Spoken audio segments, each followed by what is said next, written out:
ശബരിമല നെയ്യ് ക്രമക്കേടിൽ ദേവസ്വം ബോർഡ് മുൻ president PS Prashant പ്രതിയാകും. Board അംഗം അജുകുമാർ, മുൻ അഡ്മിനിസ്ട്രേറ്റീവ് ഓഫീസർ മുരാരി ബാബു എന്നിവരെയും പ്രതി ചേർക്കും.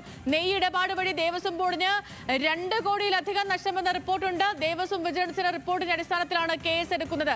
സനിറ്റ വിവരങ്ങളുമായി ചേർന്നു. സനിറ്റ, അങ്ങനെ പ്രശാന്ത് ഒരു കേസിൽ കൂടി പ്രതിയാവുകയാണ്, അതും കോടികളുടെ അഴിമതിയിൽ, നെയ്യ് അഴിമതി കേസിൽ.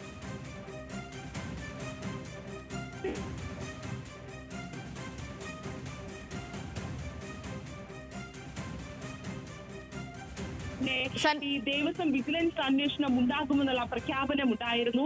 അന്വേഷണത്തിന്റെ ഭാഗമായി ദേവസ്വം വിജിലൻസ് SP-യെ ചുമതലപ്പെടുത്തുന്ന സാഹചര്യം ഉണ്ടായിരുന്നു. ഈ ഉദ്യോഗസ്ഥരെ ഉൾപ്പെടെയുള്ളവരുടെ പങ്ക് പരിശോധിക്കുമെന്നായിരുന്നു അന്ന് വ്യക്തമാക്കിയിരുന്നത്. എന്നാൽ ശബരിമല സ്വർണ്ണ കേസിൽ ഇത്തരത്തിൽ അന്വേഷണത്തിൽ ചോദ്യം ചെയ്യപ്പെട്ട 3 പേരെയാണ് ഇപ്പോൾ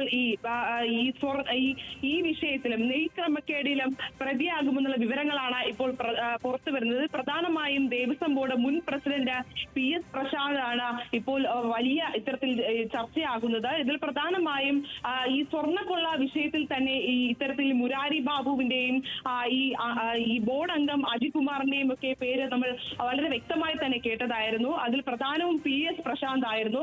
ഇപ്പോൾ ഇവരെ 3 പേരെ പ്രതി ചേർക്കുമെന്നുള്ള വിവരങ്ങൾ തന്നെയാണ് പുറത്തു വരുന്നത്. എന്തായാലും ഈ നെയ്യ് ഇടപാട് വഴി ദേവസ്വം ബോർഡിന് 2.3 കോടി രൂപയുടെ നഷ്ടമെന്നും ഈ റിപ്പോർട്ടിൽ പറയുന്നുണ്ട്. ദേവസ്വം വിജിലൻസിന്റെ റിപ്പോർട്ടിന്റെ അടിസ്ഥാനത്തിലാണ് എന്തായാലും കേസ് എടുക്കുക. ഇവർ 3 പേരും നമുക്കറിയുന്നത് പോലെ ശബരിമല സ്വർണ്ണക്കേസിൽ പ്രതികളാണ്. അതുകൊണ്ട് തന്നെ ഈ വിഷയവും കൂടുതൽ ചർച്ചയാകുമെന്നുള്ള കാര്യത്തിൽ യാതൊരു സംശയവുമില്ല. ക്രമക്കേട് സംശയിക്കുന്ന ഇടപാടിന്റെ നേതൃത്വം വഹിച്ചത് ഇവരാണെന്നുള്ള വിലയിരുത്തലിന്റെ അടിസ്ഥാനത്തിലാണ് ഇപ്പോൾ റിപ്പോർട്ട് സമർപ്പിച്ചിട്ടുള്ളത്. അതിന്റെ അടിസ്ഥാനത്തിലായിരിക്കും കേസ് എടുക്കുക.